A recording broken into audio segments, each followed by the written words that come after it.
ये प्रियंका गांधी जी को भी याद रखना चाहिए, चाहे आपका भूतकाल हो, चाहे आपका वर्तमान हो, आप सब लोग, चाहे ईवीएम हो या चाहे कागज पे लिखा हो, जब आप लोगों के चरित्र में जो है किसी तरह की मर्यादा नहीं है।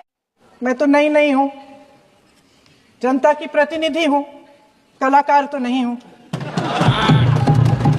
इसीलिए मैं भी सदन के सामने कुछ तथ्य रखना चाहती हूं, लेकिन सिर्फ तथ्य के रूप में रखना चाहती हूं।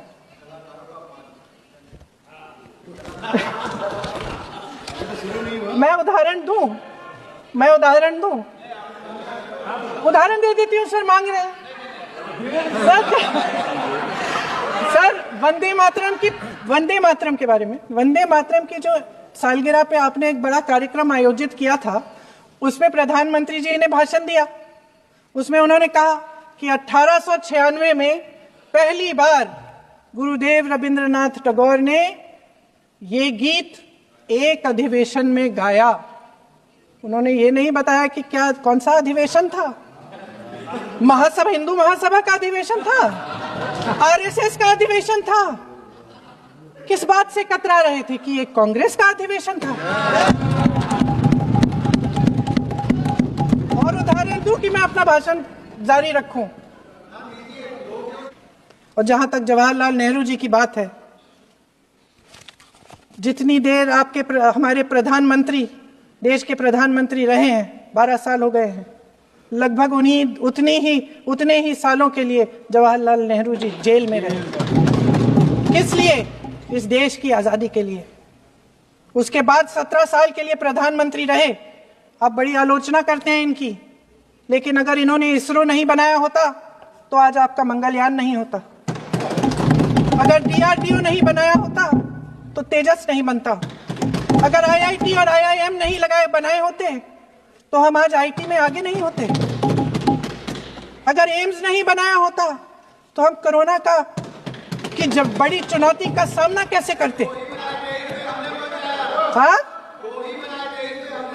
कोई बना कुछ भी। इसका मतलब है इस मुद्दे का जवाब नहीं है आपके पास।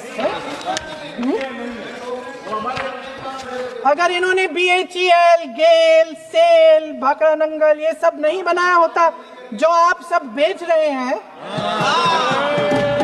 तो ये विकसित भारत कैसे बनता? और मत कहिए बाकी। पंडित जवाहरलाल नेहरू इस देश के लिए जिए। सुन लीजिए, बाकी भी बेच देंगे। पंडित जवाहरलाल नेहरू इस देश के लिए जिए और देश की सेवा करते करते उन्होंने दम तोड़ा। फिर भी सुन लीजिए, मेरी एक सलाह ले लीजिए। सर, मैं आपके माध्यम से सलाह दे रहे हैं, हम छोड़ना नहीं है। सर, मैं आपके माध्यम से एक सलाह दे देती हूँ। हमारे प्रधानमंत्री महोदय 12 सालों से इस सदन में हैं, मैं मात्र 12 महीनों से हूँ। फिर भी छोटी सी सलाह है। उन्होंने अभी हाल ही में चुनाव था, कुछ महीनों पहले उन्होंने एक सूची निकाली थी कि विपक्षी दलों ने और विपक्ष के नेताओं ने कितने अपमान किए हैं इनके, और उसमें शायद 90-99 ऐसे उन्होंने अपमानों की सूची बनाई थी। तो मैं उनको एक छोटी सलाह देना चाहती हूँ कि नेहरू जी से जितनी भी शिकायतें हैं, जितनी भी गलतियां उन्होंने की आपके जहन में, जितनी भी गालियां देनी है, जितना भी अपमान करना है, उसकी भी एक सूची बना दीजिए। नहीं, बात खत्म नहीं है। 999 अपमान, 9,999 अपमान, सूची बना दीजिए। और फिर हम एक समय निर्धारित करते हैं, जैसे हमने 10 घंटे आज वंदे मातरम पर हमने बहस किया है ना, उस तरह से हम अध्यक्ष महोदय जी से पूछेंगे, एक समय निर्धारित करेंगे, 10 घंटे, 20 घंटे, 40 घंटे, जितने घंटों में आपकी ये शिकायत पूरी हो जाए, माननीय सदस्य आप शांत हो जाए और हम बहस कर लेंगे। लेकिन इस सदन का कीमती समय, जिसके लिए हमें यहाँ पे जनता ने भेजा है, जैसे हमें जनता की समस्याओं को हल करने के लिए चर्चा करनी चाहिए, इस्तेमाल करना चाहिए, उसको एसी के लिए इस्तेमाल करिए। उसके बाद जैसे अंग्रेजी में कहते हैं ना, जैसे अंग्रेजी में कहते हैं कि once and for all let's close the chapter।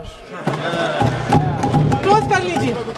देश सुन लेगा क्या क्या शिकायतें हैं, किसने क्या किया, इंदिरा जी ने क्या किया, राजीव जी ने क्या किया, परिवारवाद क्या होता है, नेहरू जी ने कौन सी गलतियां की, सुना लीजिए, फिर खत्म। उसके बाद बेरोजगारी, महंगाई,